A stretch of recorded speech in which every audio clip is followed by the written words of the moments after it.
Alors bonjour et bienvenue à cette nouvelle capsule express. Mon nom est Maxime Pronovo, président de Studio Graphique.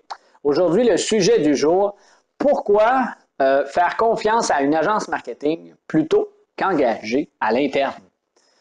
C'est une autre question, une autre préoccupation de beaucoup d'entreprises qui se penchent sur la question très souvent, à savoir, est-ce qu'il est plus avantageux pour nous d'aller engager une personne à temps plein qui aura des connaissances ou des compétences au niveau du marketing que de faire affaire avec une agence marketing de façon ponctuelle selon certains besoins. Évidemment, les deux réponses vont encore dépendre d'un certain besoin, mais principalement, voici quelques aspects à considérer qui pourraient vous démontrer qu'il est intéressant de faire affaire avec une agence plutôt qu'avec une personne à l'interne. À la base, une personne, un employé qui sera engagé à l'interne coûtera un salaire d'une certaine façon, on pourrait dire environ entre 40 et 70 000 par année, tout dépendant du poste occupé au niveau du marketing, et ça peut être plus élaboré selon le poste qu'il occupera dans l'entreprise et évidemment l'échelle salariale que vous avez. Mais on donne un barème selon le web d'environ 40 à 70 000 par année au niveau du salaire. Si nous additionnons le tout au niveau des déductions à la source qui sont à peu près 10 15 je ne suis pas dans la finance, donc comptable, s'abstenir de venir bien me confirmer le tout.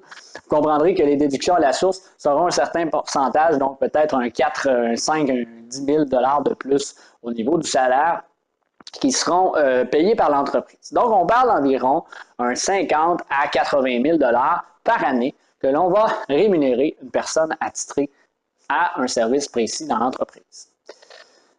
Dans cette situation-là, si vous vous transportez au niveau de l'agence marketing, c'est évidemment une façon différente de voir les choses puisque vous allez engager une personne et une équipe pendant une période donnée.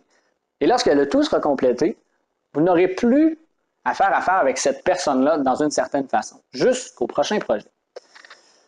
Et ce niveau-là est là de dire, est-ce qu'à ce moment-là, j'ai besoin d'une personne de façon constante et régulière ou j'ai vraiment besoin de personnes de façon ponctuelle et à l'occasion. C'est comme ça que vous allez déterminer la première étape de savoir est-ce que je dois engager ou je dois faire affaire en sous-contractant une agence, par exemple. Parce qu'en effet, si vous faites affaire avec une agence, évidemment, pour certains projets, le coût sera peut-être moindre à certains moments qu'à la fin de l'année au niveau du salaire. Ce sera peut-être plus, évidemment, selon les projets. Mais dans un cas ou dans l'autre, vous allez investir de l'argent, ça c'est certain.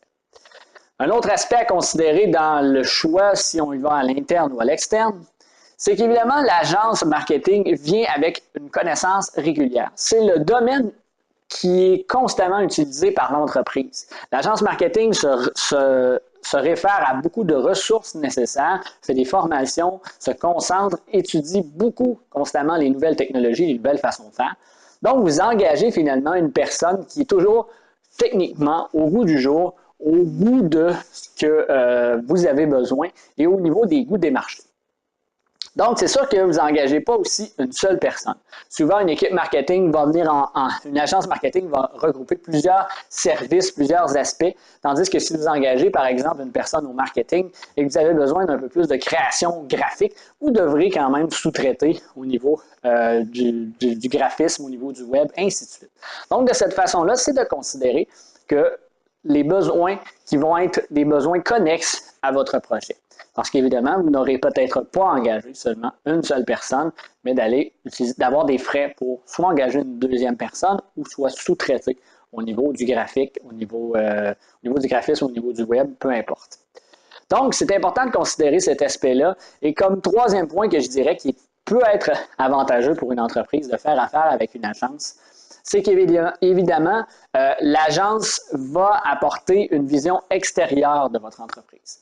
Trop souvent, on engage une personne, on la forme selon notre vision, selon notre plan de match, ce qui est excellent en soi, mais souvent d'avoir une vision extérieure de votre entreprise, surtout au niveau marketing, de voir un peu la situation, la problématique, de dire, donc je pensais que mon entreprise allait bien, mais peut-être que cette stratégie-là devrait être retravaillée.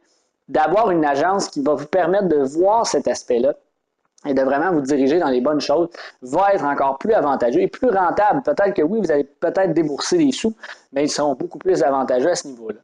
Tandis que l'employé que vous allez former, vous allez amener dans la situation, vous allez dire, ben voici ce qu'on a et voici ce qu'on veut faire. C'est sûr que les limitations et le contexte dans lequel il travaillera sera beaucoup plus restreint qu'une agence marketing. Donc voilà, c'est quelques points à considérer qui, j'espère, vous permettront de prendre la bonne décision au niveau du choix d'aller à l'interne ou à l'externe. Si jamais vous avez des questions, vous aimeriez savoir, vous aimeriez comparer avec notre agence studiographique, notre agence marketing, comparer à savoir lequel peut être le plus avantageux, on peut venir s'asseoir avec vous, discuter de vos besoins et voir les aspects, en quoi ça implique. Et vous pourrez donc comparer le fait d'engager un employé ou d'engager des employés vis-à-vis engager l'entreprise studiographique pendant un certain temps. Il va nous faire plaisir d'élaborer ça avec vous et de voir comment on peut rendre le plus efficace possible chaque dollar investi dans votre entreprise. Donc voilà, c'est tout en ce qui concerne la capsule d'aujourd'hui. Je vous retrouve très bientôt pour une autre capsule.